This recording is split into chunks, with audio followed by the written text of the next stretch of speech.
Hello friends, कैसे हैं आप सब। आशा करते हैं आप सब अच्छे होंगे। आज हम 2 जनवरी के कुछ महत्वपूर्ण बिंदुओं पर चर्चा करते हैं। आज के पॉइंट बहुत ही महत्वपूर्ण पॉइंट हैं, एक भी पॉइंट छोड़ने लायक नहीं है ऐसे। तो वीडियो को स्टार्ट करते हैं। आज का पहला पॉइंट है, हाल ही में भारत सरकार ने कब तक अंटार्कटिका में मैत्री-2 अनुसंधान केंद्र स्थापित करने की घोषणा की है। तो भारत में अब तक अंटार्कटिका में 3 महत्वपूर्ण अनुसंधान केंद्र स्थापित किए थे। दक्षिण गंगोत्री, मैत्री और भारती। इसमें से दक्षिण गंगोत्री की बात करें तो 1983 में इसकी स्थापना हुई थी और वर्तमान में ये कार्य नहीं कर रहा है, ये बर्फ़ की वजह से डूब गया है।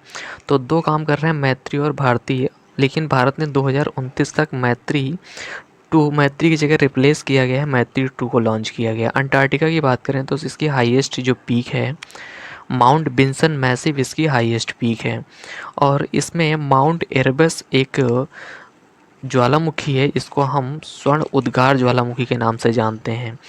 बात करते हैं आर्कटिक में भारत का एक स्टेशन है, इसका नाम क्या है, हिमाद्री। दूसरा पॉइंट है, संयुक्त राष्ट्र जनरल असेंबली ने 2025 की कितनी थीम लॉन्च की हैं, तो 3 थीम लॉन्च की हैं और तीनों थीमें बहुत ही इम्पॉर्टेंट हैं। पहली क्या है, क्वांटम साइंस एंड टेक्नोलॉजी। दूसरी सहकारिता और तीसरी है शांति और विश्वास। बात करते हैं क्वांटम साइंस एंड टेक्नोलॉजी की। तो ये प्रस्ताव लाने वाला देश कौन था, तो ये घाना प्रस्ताव लाने वाला देश था। क्यों लाया गया है, तो हाइजेनबर्ग ने 100 वर्ष पहले इसकी नींव रखी थी। दूसरा है वैश्विक, बात करते हैं इसी से रिलेटेड पॉइंट है, वैश्विक सहकारिता सम्मेलन कहाँ भी हुआ है, तो ये नई दिल्ली में हुआ है।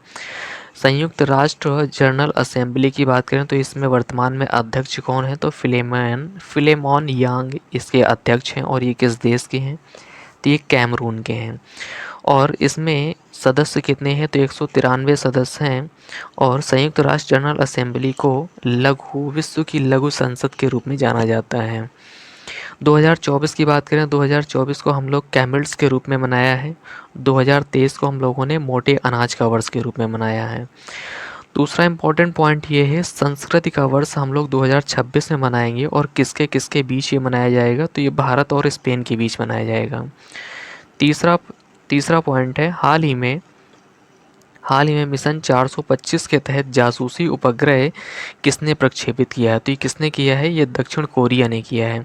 दक्षिण कोरिया की बात करें तो इसकी राजधानी क्या है, सियोल इसकी राजधानी है और अभी हाल ही में ये राष्ट्रपति के परिप्रेक्ष्य में बहुत ही चर्चा में रहा है। बात करते हैं कहाँ लॉन्च किया है, ये उपग्रह है दक्षिण कोरिया का और ये लॉन्च हुआ है कैलिफोर्निया यूएसए से। और किस रॉकेट से लॉन्च हुआ है, तो ये फॉल्कन 9 रॉकेट से लॉन्च हुआ है। चौथा पॉइंट है, दुनिया का पहला ऊर्जा साक्षर शहर बनने के लिए जलवायु मिशन किसने शुरू किया है, तो ये इंदौर ने शुरू किया है। इंदौर की बात करें तो ये सबसे स्वच्छ शहर है और नोटा को सर्वाधिक वोट कहाँ मिले हैं, तो ये इंदौर में मिले हैं।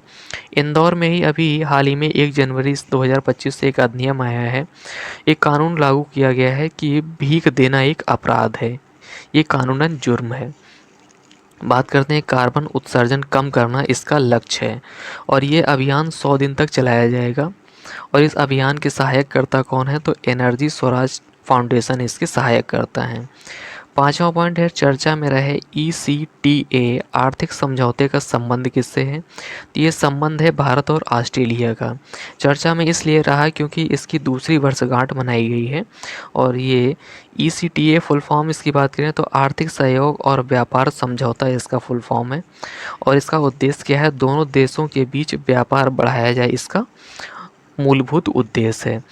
आज का छठवां पॉइंट है, हाल ही में प्रारंभ एक राष्ट्र एक सदस्य योजना का संबंध किससे है, तो इसका संबंध किससे है, इन फ्लिप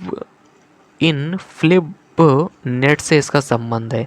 ये है क्या, तो ये सूचना और पुस्तकालय नेटवर्क है। क्या है, इन फ्लिप नेट, ये सूचना और पुस्तकालय नेटवर्क है।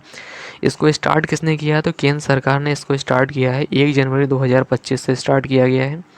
इसका मॉडल क्या होगा, तो ये पढ़ने के लिए भुगतान करें, इसका मॉडल है। इसमें शोध पत्र, डिजिटल शैक्षणिक सामग्री को प्राप्त करने का एक्सेस दिया जाएगा, लेकिन ये एक्सेस 3 वर्ष के लिए होगा और इसके लिए आपको 6,000 करोड़ रुपए का निवेश करना होगा। अगला पॉइंट है, 7वां पॉइंट है, वर्ष 1984 के भोपाल त्रासदी से निकलने वाले जहरीले कचरे का निपटान कार्य कहाँ शुरू किया गया है। तो ये कहाँ शुरू किया गया, तो ये मध्य प्रदेश में शुरू किया गया। और रिसाव में कौन सी गैस निकली थी, तो मिथाइल आइसोसाइनाइड की गैस निकली थी। कंपनी का क्या नाम था, तो यूनियन कार्बाइड कंपनी थी। बात करते हैं उस कंपनी में कितना कचरा मलबा है इस वर्तमान में, तो ये 337 मिलियन टन रासायनिक कचरा है, जिसको कहाँ प्रस्तावित किया जाएगा, तो ये थार जिला के, राजस्थान के थार जिला के पीतमपुरा में ये इंडस्ट्रियल एरिया है, यहीं पर इसको निपटाया जाएगा। 8वां पॉइंट है, हाल ही में 33वां संतोष ट्रॉफी का खिताब किसने जीता है, तो ये खिताब बंगाल ने जीता है केरल को हराकर, और ये बंगाल का 33वां खिताब है। ओवरऑल संतोष ट्रॉफी की बात करें तो ये क्रम कौन सा है, ये 78वां क्रम है। और ये कहाँ इसका आयोजन हुआ है, तो बाल योगी स्टेडियम, ये कहाँ है, हैदराबाद में इसका आयोजन हुआ है। इसी से रिलेटेड एक पॉइंट आप ये भी याद रखिए कि डूरंड कप का खिताब किसने जीता है, तो ये नॉर्थ ईस्ट फुटबॉल क्लब ने जीता है। 9वां पॉइंट है आज का, मातृ मृत्यु दर को कम करने के लिए सृजन मोबाइल ऐप किसने लॉन्च किया है, तो किसने लॉन्च किया है, पंजाब ने लॉन्च किया है। कुछ दिन पहले ही पंजाब ने मिशन निश्चय लॉन्च किया था। इसका संबंध क्या है, तो ये नशा मुक्त पंजाब बनाने के लिए मिशन निश्चय की शुरुआत की गई है। कुछ इम्पॉर्टेंट ऐप हैं, तो आप एक नज़र उस पर डालिएगा। संज्ञान ऐप किसने लॉन्च किया है, तो ये आरपीएफ ने लॉन्च किया था। प्रवाह ऐप किसने लॉन्च किया है, तो आरबीआई ने लॉन्च किया है। सी विजिल ऐप किसने लॉन्च किया है, तो ये केंद्रीय निर्वाचन आयोग ने इसको लॉन्च किया है। सेंटियल ऐप किसने लॉन्च किया है, तो ये केरल ने लॉन्च किया है। डियर फ्रेंड्स, आज 2 जनवरी के लिए इतने ही इम्पॉर्टेंट पॉइंट थे। इसमें ऐसे एक भी पॉइंट नहीं है जो परीक्षा की दृष्टि से अनुपयोगी हो। ऐसे ही महत्वपूर्ण पॉइंट पाने के लिए आप हमारे चैनल को सब्सक्राइब करें और बेल आइकन को प्रेस करें। और कुछ महत्वपूर्ण एमसीक्यू हमारे चैनल पर डेली ही 4 से 5 ऐसे इंपॉर्टेंट एमसीक्यू डाले जाते हैं, जो किसी ना किसी आगामी परीक्षा में या तो आएंगे या किसी ना किसी परीक्षा में ही वो पूछे हुए प्रश्न हैं। तो डियर फ्रेंड्स, कल मिलते हैं। Thank you.